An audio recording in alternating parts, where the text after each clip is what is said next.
From the main screen, tap on the 3 lines button on the top left and then select Notifications. From the Notifications section, go to the gear icon in the top right. This is the Push Settings page.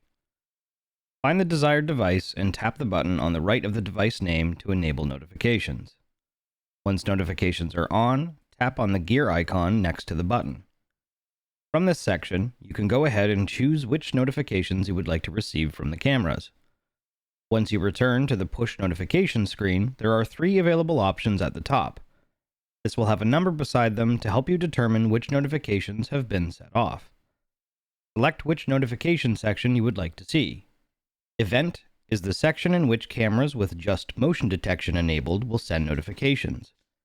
AI is the section for AI-enabled events, such as vehicle and pedestrian detection, facial recognition, and line crossing.